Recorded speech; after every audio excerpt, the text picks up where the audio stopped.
Oi, gente, seja bem-vindo à Live Zoom, a live da juventude da comunidade Campolim.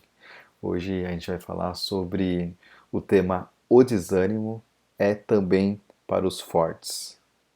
A gente tem que parar, tem que tirar isso da cabeça, achando que o desânimo só atinge as pessoas mais fracas mentalmente, só atinge as pessoas mais fracas emocionalmente falando. A gente tem que tirar isso da cabeça. Porque as pessoas falam que aquelas pessoas que não aguentam as pressões da vida são pessoas fracas e elas acabam se desanimando mais facilmente. Não é verdade. A verdade é que o desânimo ele chega para todo mundo. O desânimo chega também para os que se dizem fortes. E quando eu olho para a Bíblia, eu vejo muitos líderes, muitos personagens, grandes personagens que passaram também por desânimo.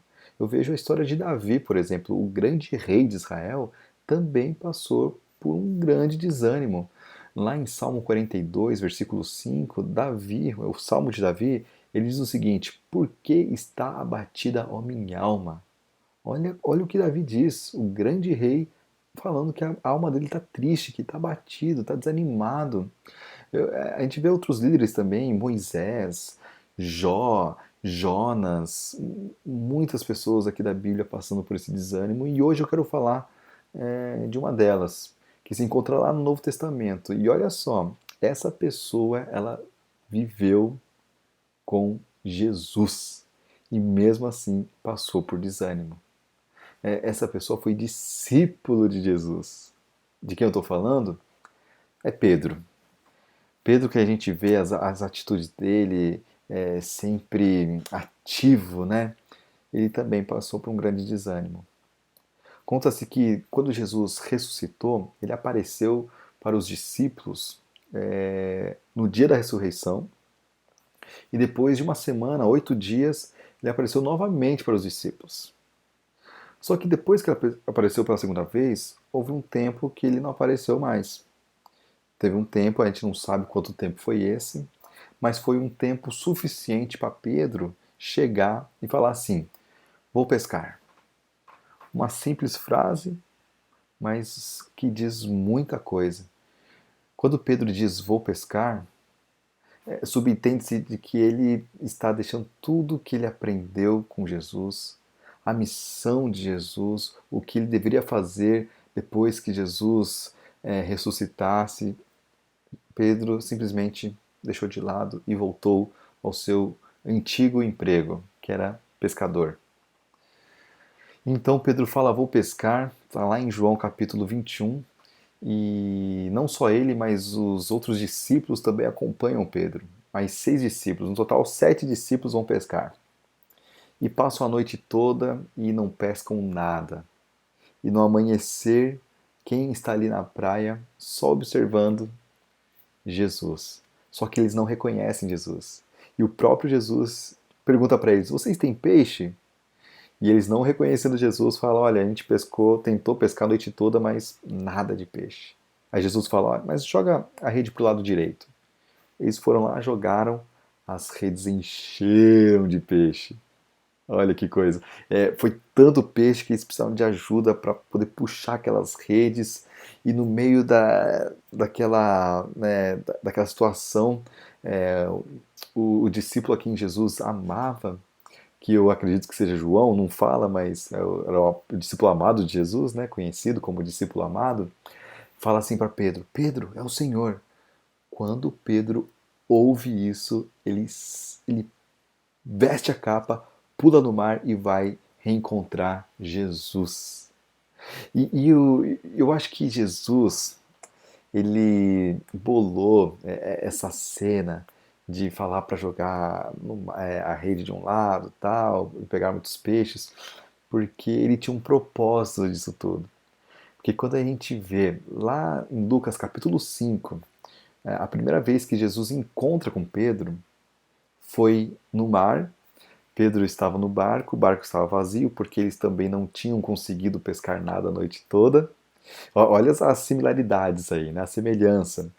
E Jesus está falando para uma multidão e ele pede para Pedro emprestar o barco dele para ele poder falar para as multidões. E depois que Jesus fala para as multidões, ele vira para Pedro e fala: Pedro, vamos pescar mais ali no mais profundo, né? E Pedro falou: olha, a gente não pescou nada, mas o senhor está falando, eu vou fazer isso. E quando ele jogou a rede ao mar, também encheu de peixe as redes e teve que outras pessoas, outros barcos ajudarem Pedro a puxar, porque era tanto peixe. E até que teve um momento que Jesus disse para Pedro o seguinte: Pedro, hoje você vai ser pescador de homens. E é a partir daí que Jesus chama então Pedro para ser discípulo de Jesus. Agora, voltando para a história, né, do reencontro de Pedro com Jesus, eu acho que quando Pedro vê toda a cena acontecendo novamente, deve ter lembrado: puxa vida, foi mais ou menos assim que aconteceu quando Jesus me chamou para ser discípulo. E eu acho que para a gente funciona da mesma maneira. Para a gente conseguir voltar a ter ânimo, acho que uma das maneiras que a gente precisa realizar, que a gente precisa fazer, é relembrar aquilo que Jesus já fez na nossa vida. Com muitas notícias ruins, às vezes a gente acaba esquecendo das notícias boas que a gente recebe. Então, por isso que é bom a gente pegar um papel, anotar tudo aquilo que aconteceu de bom na nossa vida. Os livramentos que a gente teve, tanto de acidente ou de assalto, o emprego, a resposta da entrevista de emprego, quando passou no vestibular, quando deu certo um relacionamento, ou quando não deu certo um relacionamento, que pode ter sido um livramento, isso também. São essas coisas, às vezes pequenas, mas às vezes grandes coisas que Jesus fez na nossa vida. Isso tem que inundar a nossa mente, inundar o nosso coração, porque isso vai nos trazer ânimo novamente. Isso vai nos trazer ânimo. E quando eu penso nas coisas que Jesus fez, me vem à mente a história de Paulo, a carta de Paulo aos Romanos, quando ele diz aos Romanos, no capítulo 8, verso 31, e eu quero ler aqui para vocês. Olha o que Paulo diz aqui aos Romanos. Que podemos dizer diante de todas essas coisas tão maravilhosas? Se Deus é por nós, quem será contra nós? Se ele não poupou nem mesmo seu próprio filho, mas o entregou por todos nós, acaso não nos dará todas as outras coisas? E depois Paulo termina assim, no verso 38 do capítulo 8 de Romanos. E estou convencido de que nem morte, nem vida, nem anjos, nem demônios, nem o que existe hoje, nem o que virá no futuro, nem poderes, nem altura, nem profundidade, nada em toda a criação jamais poderá nos separar do amor de Deus revelado em Cristo Jesus, nosso Senhor. Nada poderá nos separar do amor de Deus revelado em Cristo Jesus. Não é Covid, não é morte, não é situação financeira, não é problemas de relacionamentos, nada poderá nos separar do amor de Deus que está em Jesus Cristo. E é essa lembrança que eu quero trazer hoje na sua vida.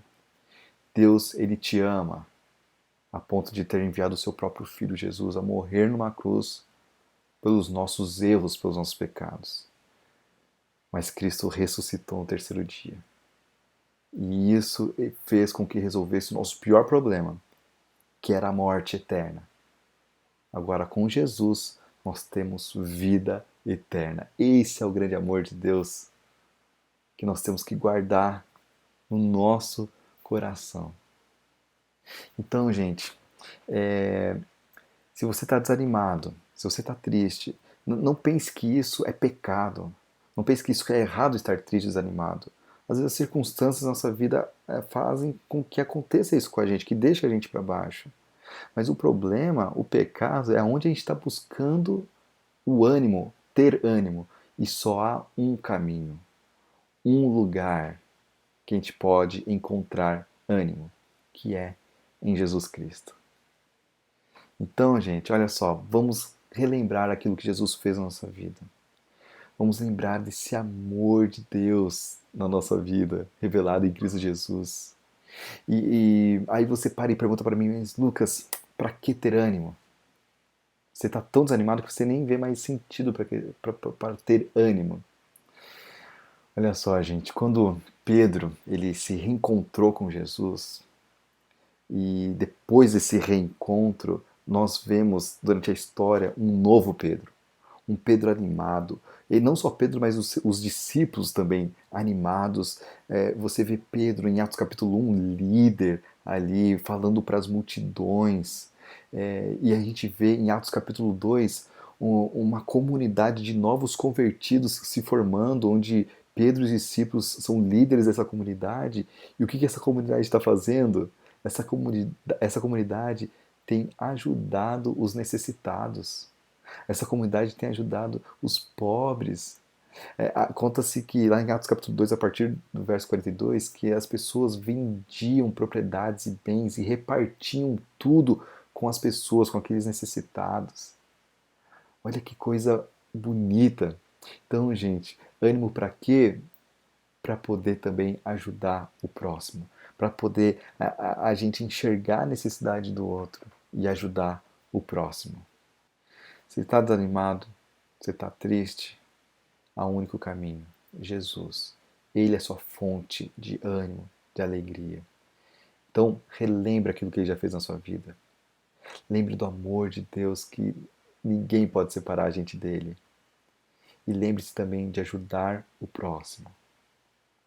Que Deus te abençoe, que Ele te fortaleça e redobre esse ânimo na sua vida.